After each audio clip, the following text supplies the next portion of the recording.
So we are either being warmed up for a war with Iran, or we are being accused of standing down with a war with Iran. And there are mixed messages right now, which is a very dangerous place to be. We find ourselves at this place where we were maybe 20 years ago when we had the Dick Cheney archetypes running around trying to drum up support for a war with Iraq based on lies, only this time it's Iran.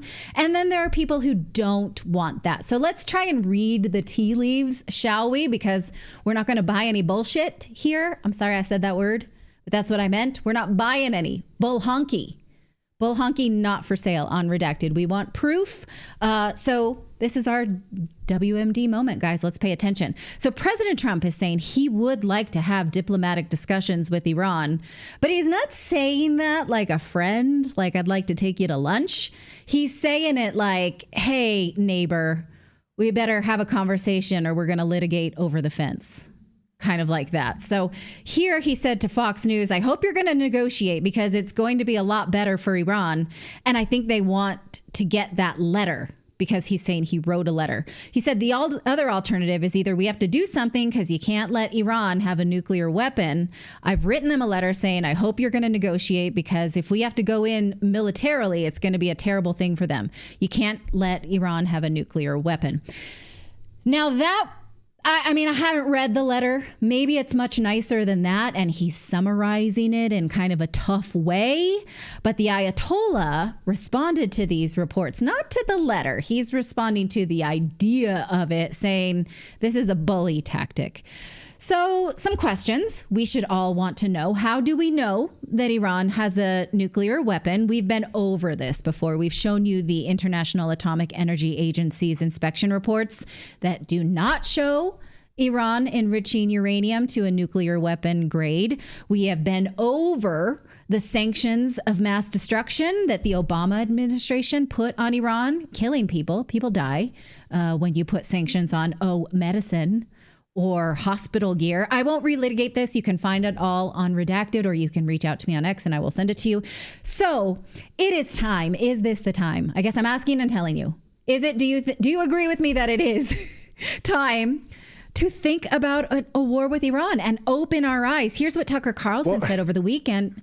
Go ahead before we read Tucker's tweet. I just get so frustrated because it's like, who are we to tell who can have a bomb, like, or a nuclear weapon? Like, the only reason they want that is to protect themselves from us. I mean, we're the only country in the world that has actually used them, so we should not be allowed to have them. So I don't understand where we get off being able to tell anybody whether they can or cannot have a weapon like that. It's none of our business.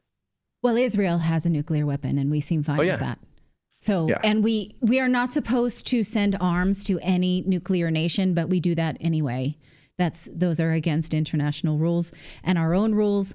We do it anyway. So why do we care? Why do we let Israel in that region have them and not Iran? And why are we poking Iran to hate us? And then it's these questions don't make sense, right? So let's take a look at what Tucker Carlson said over the weekend.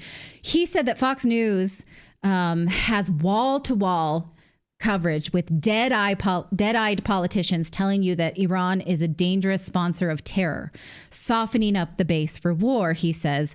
But why, again, is Iran our biggest threat? He said, here's one measure. Over the past 20 years, how many Americans have been killed by Iran on American soil? Try to find that number and then compare it to the Americans killed by ODs or suicide or illegal aliens or carjackings, diabetes, something else that I'm not going to say on this platform.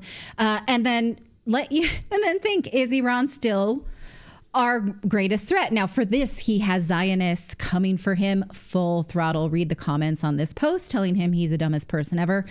But while on the campaign trail, President Trump said we have no business going to war with Iran. On Inauguration Day, he promised to avoid new wars.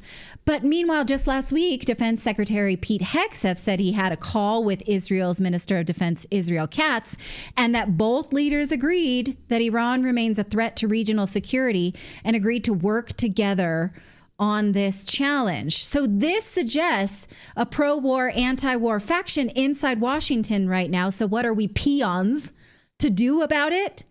We ask for proof. That's all we can do at this point. Just like, no weapons of mass destruction lies. Don't trust the legacy media because they withheld exculpatory evidence about Saddam's attacks abroad. we can't trust them. We need to see proof from original source material. That's all we can do.